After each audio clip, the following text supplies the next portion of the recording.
My name is John Lavis, and I'm currently in Beijing at the National Evaluation Capacities Conference, which is a get-together among both evaluators across the UN system, but also evaluators working at the country level to evaluate government policies and programs. So it's a really lovely opportunity to engage with a group of people who focus on a form of evidence evaluation, who can really use evidence syntheses in their work, but it's also an opportunity for folks like me who know more about evidence synthesis to think about how can we better use evaluation, especially those produced by UN agencies and by government evaluators in our evidence synthesis work. In the early days, when we were working on the Global Evidence Commission report, evaluation was always one of the 8 forms of evidence, and we recognized it as being critically important. I have to say, looking back, I had a pretty naive sense about what evaluation was. I thought of evaluation as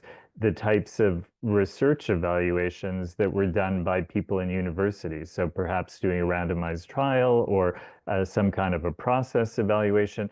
But then through working with colleagues like Carrie Albright, who was one of our commissioners, who is the deputy head of the UNICEF evaluation office, suddenly this whole new world opened up to me of these evaluators who sit across the 40 plus UN agencies and also sit in governments around the world who play a really important role in evaluating government policies and programs. And in many countries, they fulfill an absolutely essential accountability function.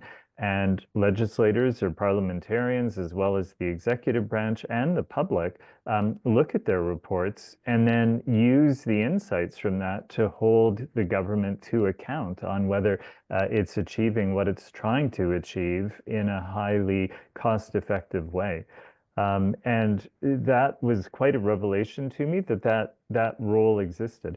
But the other role that I think that they have increasingly embraced is the role of learning and improvement. So they often now talk about monitoring, evaluation, and learning because they see the insights from their evaluations as a way to feed directly into cycles of learning and improvement in government. And they're so uniquely positioned because very often in countries like Canada or Brazil, every government department, including the central agencies, all have an independent evaluation function that is looking at its policies and programs and giving feedback about how to improve. So my eyes have really been open to the power of evaluation, especially in the role that it plays within the UN system and at the country level in governments around the world. This event, was a really unique opportunity to speak to evaluators who have those connections directly up to advisory and decision-making processes, but also through both their own activities, but also their connections to others in government and in the organizations that government fund. They have connections to learning and improvement platforms. So they're a critical ally in the work that we're trying to do to better use evidence to address societal challenges. This meeting has been really great for me and for many others in 2 respects. One, it was our first opportunity after these landmark funding announcements from the Wellcome Trust and from the UKRI, the UK Research and Innovation Group, big funding for evidence syntheses and the infrastructure to support it. This was the first opportunity that we had to speak to a major constituency who will be both the users of this new infrastructure and these new suites of living evidence syntheses that will come online, but they're also people who should help to shape it, because if that infrastructure and the living evidence syntheses that are produced that leverage the infrastructure don't meet their needs, then it's a really big learning lost opportunity. Evaluators need to, when they start off looking at a new program, planning an evaluation, should be able to quickly identify insights from around the globe, how they vary by groups and contexts, and use that to help frame their evaluation plan.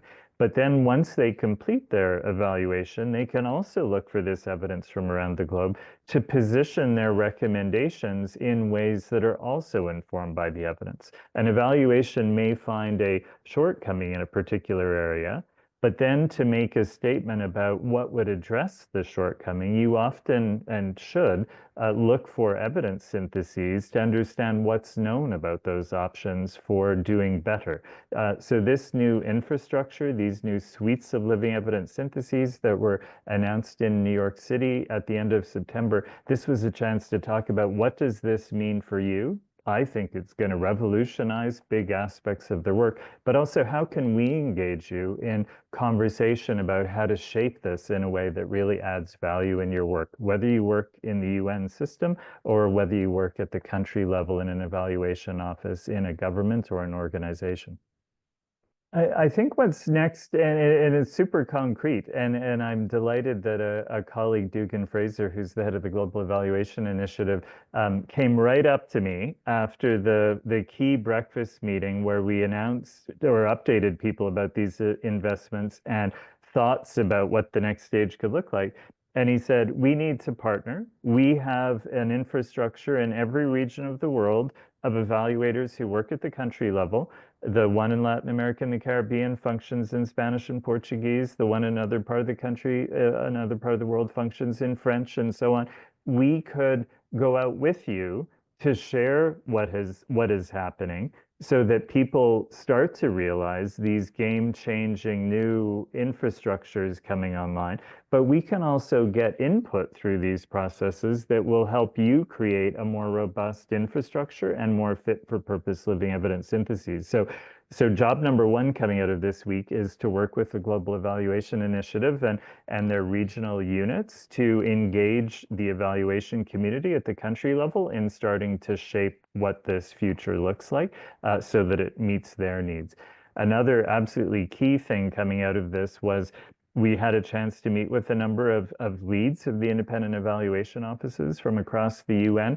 There's a real appetite to, now that they understand the potential, to help to shape it so that it adds significant value to their work. One of the ways they want this infrastructure to work is it starts to surface all of their evaluations that they do. Very often, they have these great databases sitting on their individual websites, but when people doing evidence synthesis look for the evidence, they don't know to go to all of those websites. If we could get all of those reports into a common database with metadata, so terms that allow people to find it easily, with structured abstracts that allow you to quickly get the gist of what's in the report so you know whether to read more, it will suddenly surface all of this incredibly valuable information that until now has been hidden. So priority number two coming out of this week is to have a very robust process for engaging the independent evaluation offices across the UN.